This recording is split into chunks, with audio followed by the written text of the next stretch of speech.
Welcome to our channel. I hope you're enjoying our content. Please subscribe, leave a like, and activate the bell.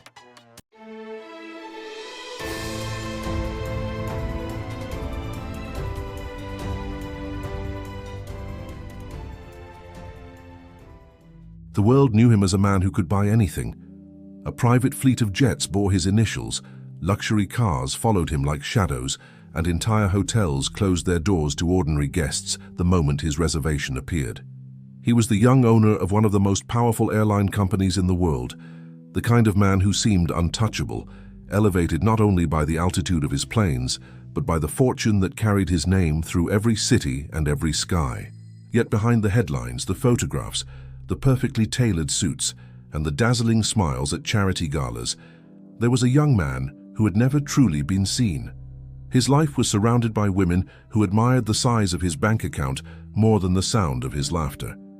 At 28, he had tasted every extravagance, yet he had never felt the simplest thing, the warmth of being loved without a price tag attached. Most nights ended in penthouse suites with strangers who looked beautiful in the glow of chandeliers, but disappeared like smoke with the morning light. And every time he told himself he didn't care. That love, sincerity, affection, these were illusions for ordinary people. He was not ordinary. He belonged to the air, to the roar of jet engines, to the infinite horizon stretching out at 30,000 feet. But there were moments, rare and fleeting, when the mask slipped. Alone in his private cabin, watching the stars through a small oval window, he sometimes asked himself a dangerous question. What if I could trade it all, the applause, the power, the luxury, for one hand that held mine with no agenda, no calculation, no interest in what I owned, but only in who I was? No one had ever answered that question, until the night of the storm. It was supposed to be a routine flight, a quick trip across the ocean to inspect a new partnership with a foreign airline. He boarded like he always did, surrounded by assistants, his presence shifting the air inside the terminal. The flight attendants smiled wider when they realized who was stepping on board.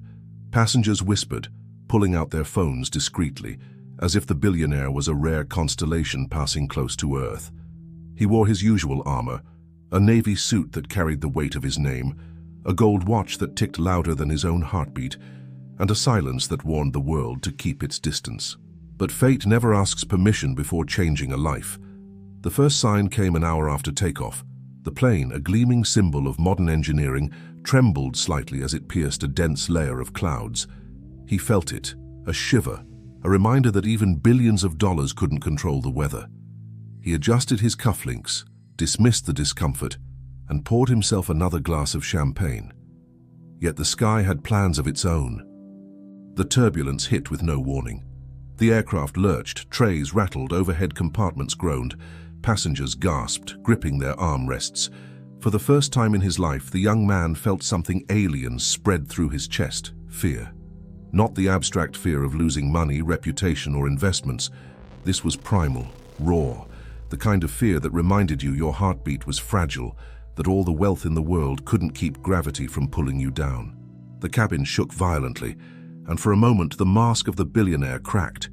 His hands, always steady when signing million-dollar contracts, trembled. The champagne glass slipped from his grasp, shattering quietly against the plush carpet. He couldn't hide it anymore. His chest was tight, his breathing uneven, his eyes wide with the unspoken truth. He was terrified. And then she appeared. She wasn't dressed in designer gowns or sparkling jewelry.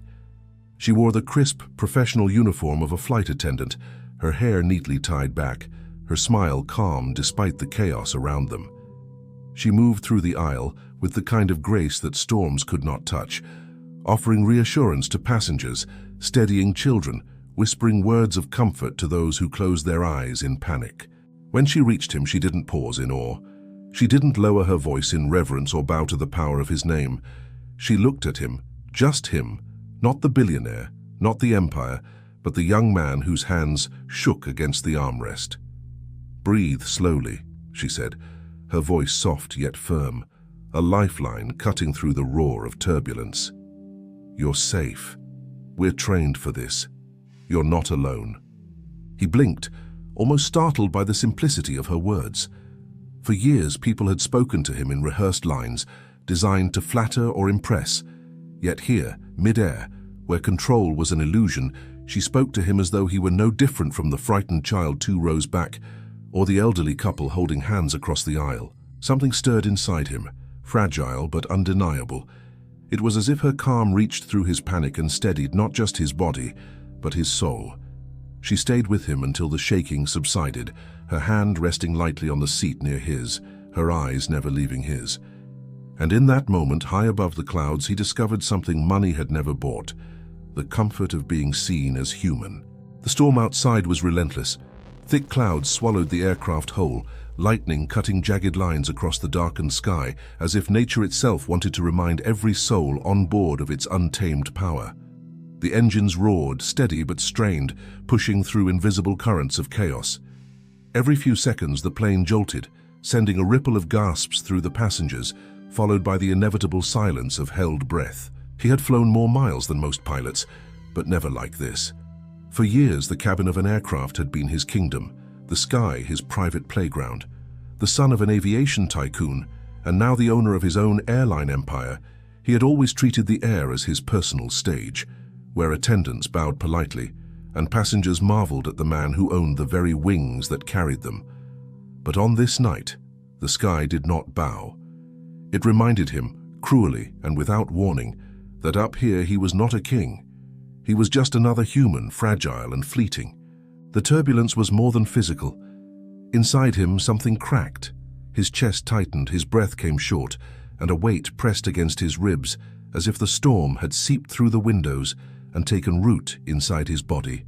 For the first time, he wasn't calculating profits or thinking of his next expansion deal. He wasn't even aware of the champagne soaking into the carpet by his feet. He was simply afraid, terrified in a way that stripped him bare of all his defenses. He tried to hide it at first.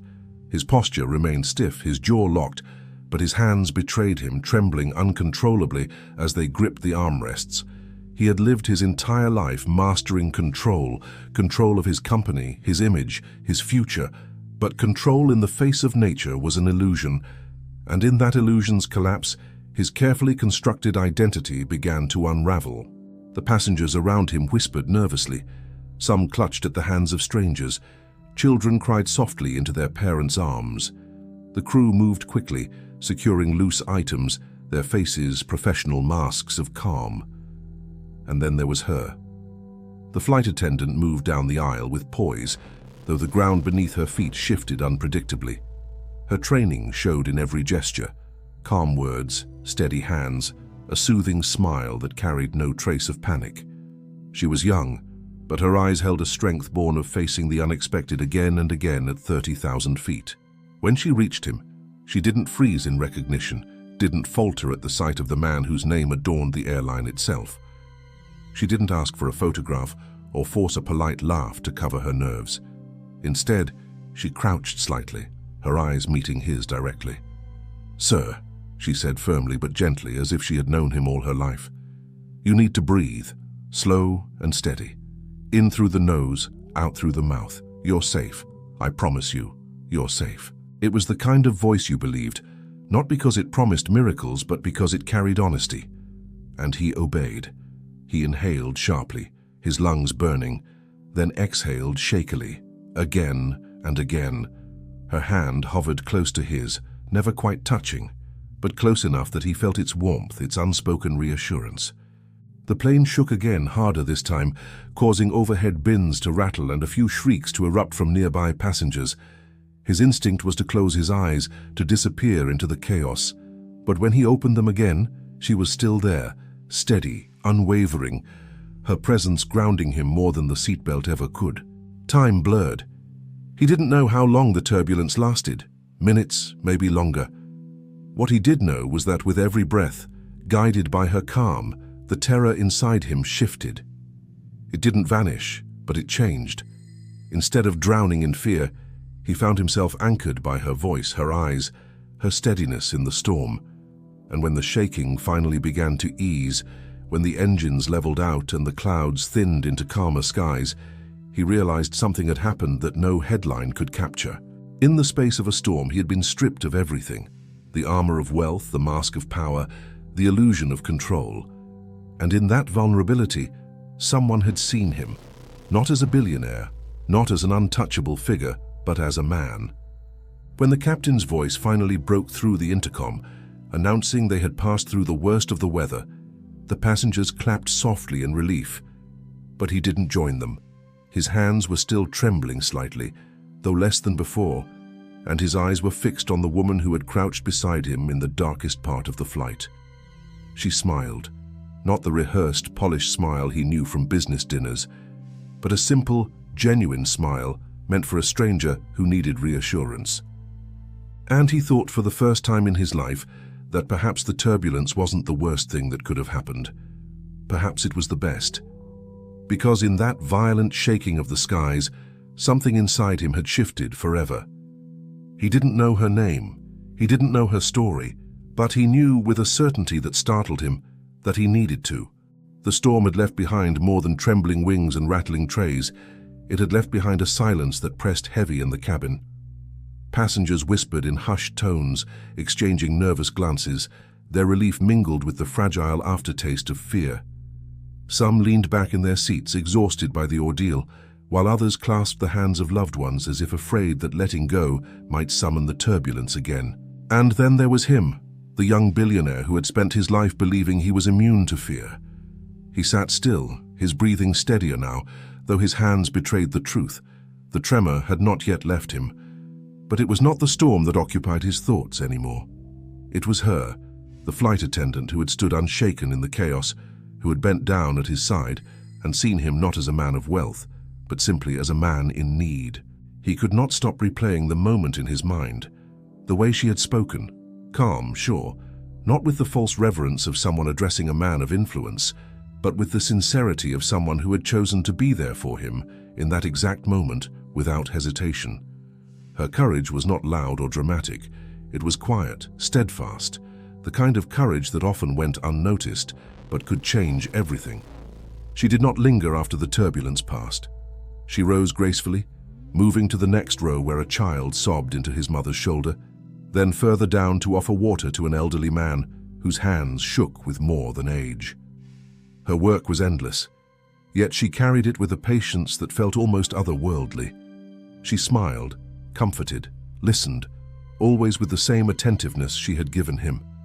For a man who was used to being the center of every room he entered, it was strange to watch someone give equal care to strangers, never once seeking acknowledgement or praise.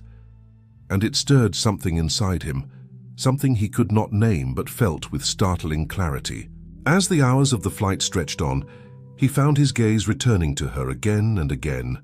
She was efficient in her duties, but there was more. Something in the way she leaned down to listen when passengers spoke, in the way her laughter broke through the monotony of air travel, when a nervous flyer made a clumsy joke, in the way she seemed to carry calmness like a lantern in the dark. He remembered the countless women who had orbited his life, each more dazzling than the last, their attention sharpened by the glitter of his fortune. Yet none of them had ever looked at him the way she had, not with hunger for his wealth, not with awe for his reputation, but with the steady gaze of someone who simply cared. He thought about courage, what it truly meant. To him, courage had always been associated with risk-taking, investments worth millions, decisions that could make or break empires, headlines declaring his boldness in the world of business. But sitting there, watching her move through the cabin, he realized that perhaps courage was something quieter. Perhaps courage was walking down an aisle in the middle of a storm and choosing to kneel beside a man who had forgotten what it felt like to be vulnerable. The plane settled into calmer skies, the stars peeking through thin veils of cloud outside the window. The passengers began to drift into uneasy sleep, lulled by the hum of engines. Yet he remained awake, restless with a feeling he could not escape. His world had always been defined by ownership. He owned buildings, he owned jets, he owned entire companies. But for the first time, he felt the sharp ache of something he could not own, the courage and sincerity of a stranger. When she returned to his row hours later, checking on passengers with practiced efficiency, their eyes met briefly. It was a simple glance, yet it carried more weight than words. She smiled, polite, professional, and asked softly, "Are you feeling better now?" He swallowed, his throat dry, as though speaking might reveal too much. "Yes," he managed, though the word felt inadequate. What he wanted to say was, "You saved me. Not from the turbulence, but from himself." She nodded, satisfied, and moved on, leaving him with the echo of her presence. And in that moment he knew that courage was not measured in the height of the buildings he owned, nor in the risks he took in boardrooms. True courage was the quiet strength of a woman who could walk into the storm, unshaken, and leave behind something stronger than fear. Hope. He leaned back in his seat, closing his eyes, but sleep did not come. Instead, he found himself making a silent promise. He didn't know how, he didn't know when, but he would learn more about her. He would find a way to understand the kind of courage she carried so effortlessly, and perhaps, just perhaps, he would discover if there was a place for him in the world she embodied. For in the skies that night, he realized that courage was not always about facing storms. Sometimes courage was about opening your heart when the world had taught you to close it. And that, he thought, was the kind of courage he wanted to hold on to forever. He had lived his entire life surrounded by the illusion that money was the answer to everything. If he wanted a painting, he bought it. If he wanted silence, he purchased the entire floor of a hotel so no one else could disturb him. If he wanted company, all it took was a phone call and an invitation to a rooftop where the music never stopped and the champagne never ran dry. For years, the world had reinforced the same truth. There was nothing beyond his reach, no desire too far from his grasp, no door locked against his golden key. And yet, as dawn slowly lit the horizon outside the airplane windows, he realized he had stumbled upon something his billions could not buy. The storm had ended hours ago, but inside him, something remained, something new, unsettling, and undeniably alive. It was her presence that haunted him, not like a ghost but like a melody that refused to leave his mind. The flight attendant had returned to her duties with the same quiet grace, moving up and down the aisles, offering coffee to groggy passengers, adjusting blankets for those who slept uneasily. She was not extraordinary in the way society often defined beauty. She was not draped in diamonds or wrapped in couture gowns. Her uniform was simple, her makeup understated, her hair tied neatly back. But every detail of her carried a kind of truth he had never encountered in the ballrooms and boardrooms of his world. He had spent his life with people who looked at him and saw opportunity. A dinner invitation was never just a dinner, it was a negotiation, a chance to align with his empire. A smile was rarely genuine. It was calculated, weighed, polished like a coin meant for trade. But she had looked at him in the middle of a storm and seen no empire, no fortune, no name. She had seen a man who was afraid, and she had chosen to stand beside him. That realization hit him harder than the turbulence had. For years he had convinced himself that he did not need what others longed for. Love was a weakness, affection a distraction. He had traded sincerity for control, passion for possession, and intimacy for power. But now, sitting in a seat that felt suddenly too small for the weight of his thoughts, he knew the truth. The one thing he had never possessed was the one thing he had always needed. He found himself watching her in quiet fascination, not with the hunger of a man used to getting what he wanted, but with the awe of someone who had stumbled upon a treasure he did not deserve. When she laughed softly at a passenger's joke, it was like sunlight breaking through clouds. When she bent down to help a child buckle a seatbelt, her gentleness carried more worth than all the polished diamonds in his safe. When she poured coffee with steady hands after hours of turbulence, he realized that resilience was more alluring than any glittering ballroom gown. And for the first time, he wondered what it would mean to live in a world where sincerity was not a rarity, where love was not bought but freely given, where someone chose him not for the empire behind his name, but for the heart he had long hidden. The thought terrified him, because money had always been his shield. With it, he could control outcomes, silence criticism, and drown insecurities. But here was something beyond its reach, something raw and untamed, something that demanded he give more of himself than he had ever dared. As the hours passed and the flight neared its destination, he knew he couldn't let the moment end without trying. He rehearsed words in his mind, Simple words, human words, not the polished speeches of a businessman, but the unsteady honesty of a man who wanted to be seen. When she passed by his seat again, checking on passengers with practiced efficiency, he felt his pulse quicken. His usual confidence abandoned him, replaced by a nervousness he had never felt, not even in the presence of world leaders or powerful investors. "Thank you," he said, his voice lower than he intended. She paused, glancing at him with that same calm sincerity that had carried him through the storm. "For what?" she asked softly, tilting her head. "For being there," he admitted, his throat tight with words he had never spoken aloud. "Not because of who I am, but because I was afraid." Her expression softened. She smiled. Not the professional smile she offered to passengers, but something warmer, quieter, almost secret. "That's my job," she replied, but there was something in her tone that hinted it was more than duty, and in that moment, he knew. This was what money could never buy: the uncalculated kindness of a stranger, the unpolished courage of a woman who stood unshaken in the storm, the sincerity of being treated not as an empire, not as a name, but simply as a man. When the plane began its descent, the captain's voice announcing their approach, the passengers stirred awake, stretching, fastening seatbelts. But he sat still, watching her move through the cabin one last time before the journey ended. The landing gear deployed, the earth rose to meet them, and yet he felt as though he was still suspended in the sky, not by the aircraft, but by something far more fragile and far more dangerous: hope.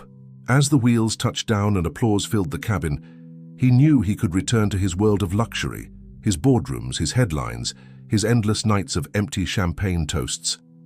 But he also knew that something inside him had changed forever, because up there in the storm, he had discovered the one thing that money could never buy, and he wasn't ready to let it slip away.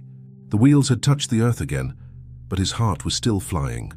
The storm was behind them, the sky calm, and yet inside him, the turbulence had only just begun.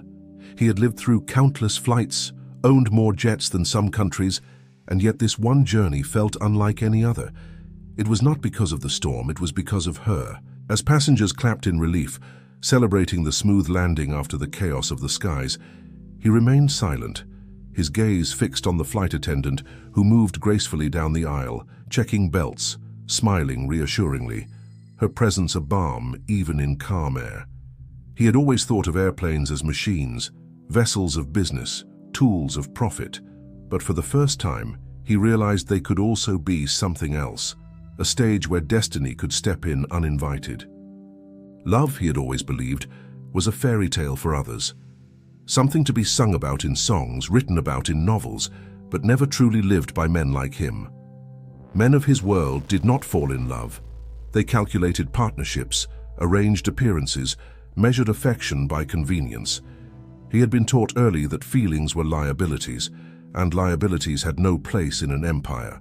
Yet here he was, strapped to a seat at 30,000 feet, undone by a woman who had shown him no interest in his wealth, no fear of his name, no hesitation in treating him like any other passenger. It began as a spark in the storm, a fragile connection born of fear and courage.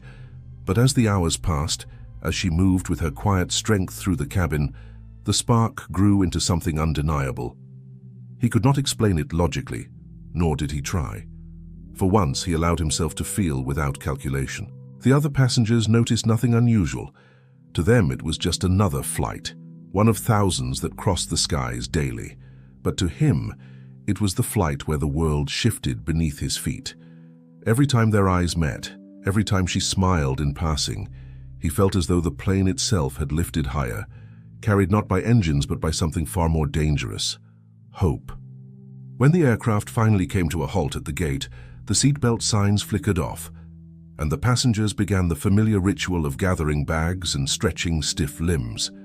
He remained seated, unusually hesitant, as if standing too soon might break the fragile thread that bound this moment.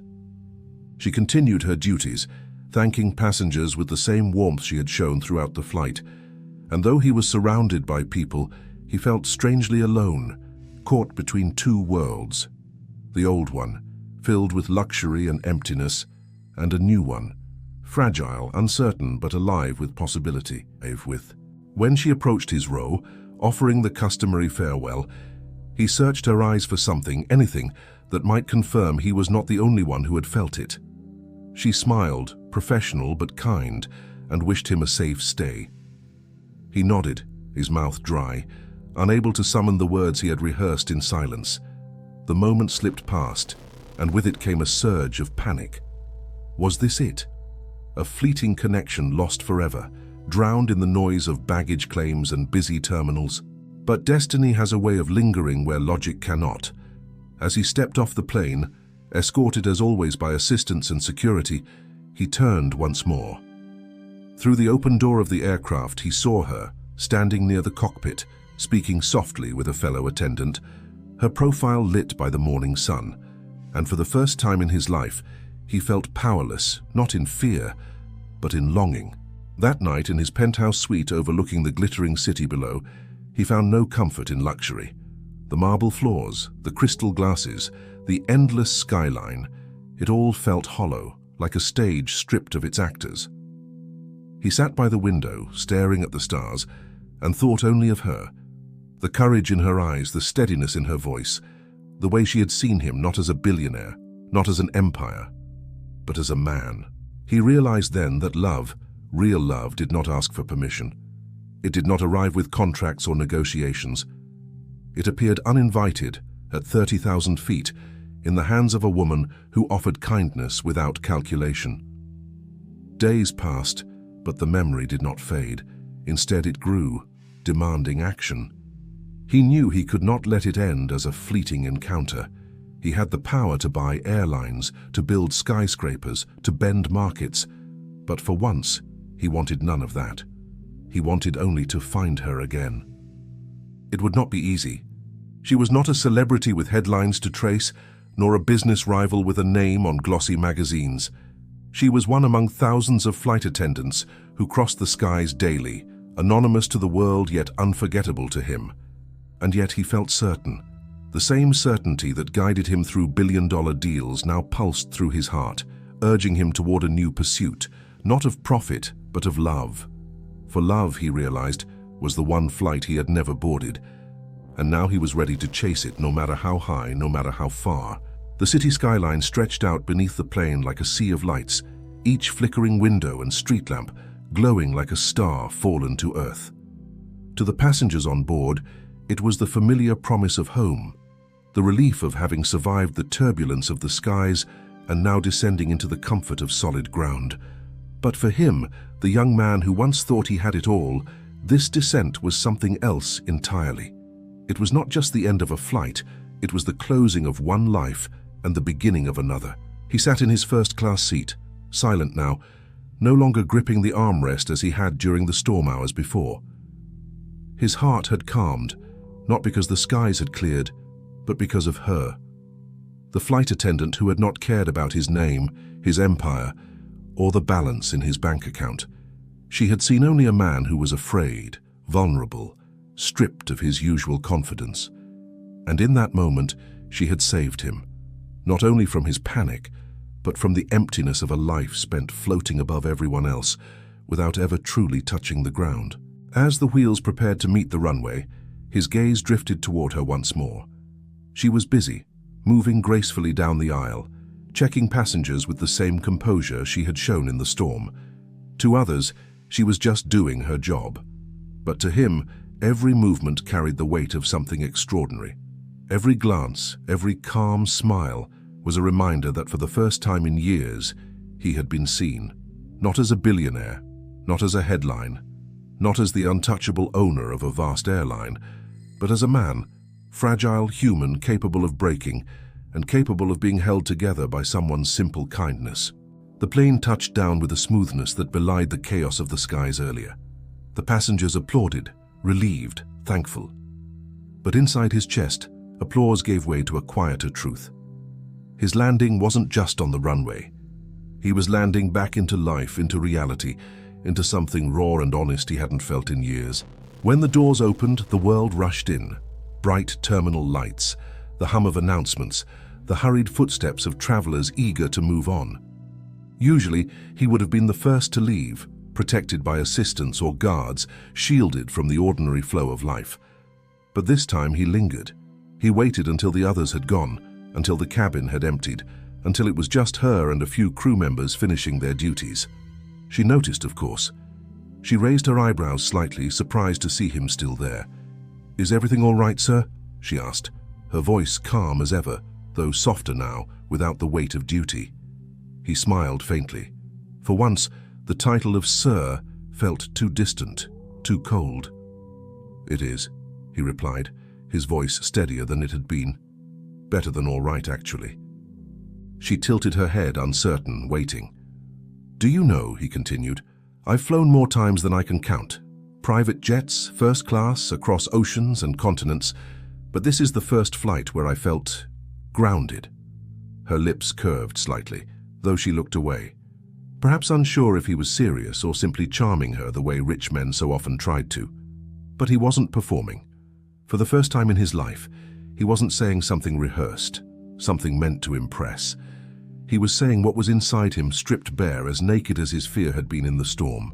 He stood slowly, closing the distance between them, though still careful, still aware of the boundaries her uniform carried. She wasn't one of the many women who chased him for his name or his wealth. She was someone who had, in the most terrifying moment of his life, treated him like anyone else. That truth demanded respect. "I owe you more than you realize," he said, his voice quieter now. "You didn't just calm me down. You reminded me of something I had forgotten, what it feels like to be real, to not have to pretend." She looked at him then, really looked. And for a moment, the billionaire and the flight attendant were simply two people standing at the threshold of something neither had expected. But airports are places of constant motion, and the spell of the moment was soon broken by the shuffle of other crew members, by the calls of staff, waiting to prepare the plane for its next journey. She excused herself gently, with a smile, and returned to her duties. He watched her go, his chest heavy with something new. Not panic, not fear, but longing. For the first time, he did not want to disappear into the cocoon of limousines and luxury suites. He wanted to follow the trail of her footsteps, to step into a world where his name didn't matter, where his fortune couldn't buy him shortcuts, where the only currency was sincerity. And so when he finally left the plane, he did something he had never done before. He didn't call for his car. He didn't summon his entourage. Instead, he walked into the terminal like any other passenger, rolling his own suitcase, passing through the crowds unseen. He felt the hum of life around him, the families reuniting, the couples embracing, the weary travelers searching for their taxis. He blended into it all, and for once, it felt right. He caught sight of her again, at a distance now, moving through a staff corridor. He didn't chase her. He didn't demand her attention. Instead, he smiled to himself, a quiet vow forming in his heart. He would find her again, not as the man everyone else believed him to be, but as the man she had seen when the storm had stripped everything else away. The city awaited him outside, the world of deals and headlines and endless expectations. But something inside him had shifted forever. Luxury no longer glowed as brightly, the applause of boardrooms no longer thundered as loudly, because somewhere, in the calm after the storm, he had discovered that love, the kind of love that cannot be bought, that cannot be staged, was the only flight worth boarding. And as he stepped into the night, the lights of the runway still glittering behind him, he knew with a certainty as steady as the earth beneath his feet, he had landed, not just from the skies, but into a new life,